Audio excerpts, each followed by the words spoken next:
Should marriage be limited to one man and one woman? Why do governments promote marriage between one man and one woman? It's not just because two people love each other. No, it's for the perpetuation and stabilization of our society. This understanding of marriage is rooted in the biological facts of nature. But do we really have any compelling reason to maintain such a narrow definition? Or has the time come for the government to revise and expand our understanding of marriage to include same-sex couples? When it comes to the behavior of its citizens, a government has only three options. It can promote, permit, or prohibit their behavior. For example, the state promotes police work, permits most occupations, but prohibits drug dealing. Why? Because dealing drugs harms society, while police work greatly benefits society. In the same way, our government promotes natural marriage, permits most relationships, but prohibits incest and pedophilia. Why? Because incest and pedophilia harm our communities, while natural marriage benefits our communities. And here's how.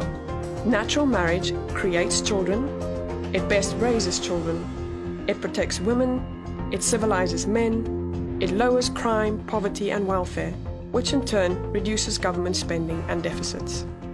In short, natural marriage perpetuates and stabilizes society. Everyone benefits from that, even those who don't get married. Now, let's look at same-sex marriage. What benefits does it provide?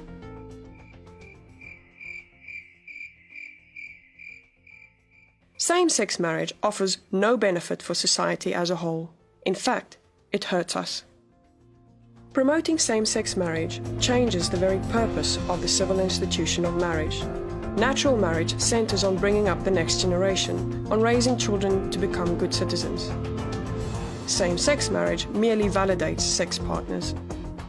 We know, statistically, that natural marriage creates the best possible family for children. If we alter the primary purpose of marriage, the losers will be the children. Doesn't every child deserve a mom and dad? But what about natural marriages that don't create children?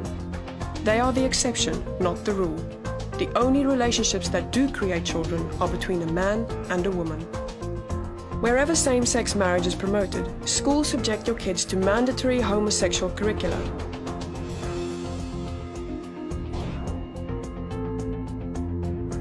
Your business and your taxes fund homosexual relationships.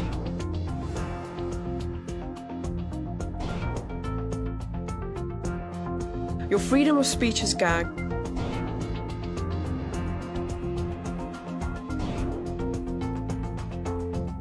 And your religious freedom is overruled.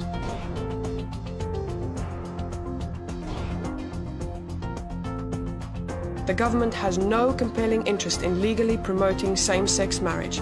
None. But we have every reason to continue to promote natural marriage. But what about equality? The law already treats everyone equally. Every citizen can marry someone of the opposite sex. But is it fair to promote natural marriage but not promote same-sex marriage? Yes, the law treats all people the same, but it doesn't treat all behaviors the same. Same-sex marriage and natural marriage are different behaviors with different outcomes, so the law rightfully treats them differently. Isn't this discrimination against homosexuals? No. This discriminates against behaviors, not people. For example, are you being discriminated against when the government promotes police work, but you never become a police officer? No, not at all. We all benefit when police work is encouraged. In the same way, people who don't marry someone of the opposite sex are not discriminated against when our government promotes natural marriage. In fact, we all benefit when natural marriage is encouraged. But what about tolerance? Yes, same-sex marriage advocates need to be more tolerant. Homosexual relationships are already tolerated in the US.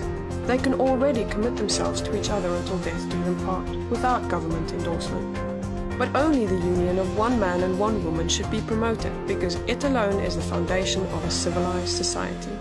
That's not bigotry, that's biology.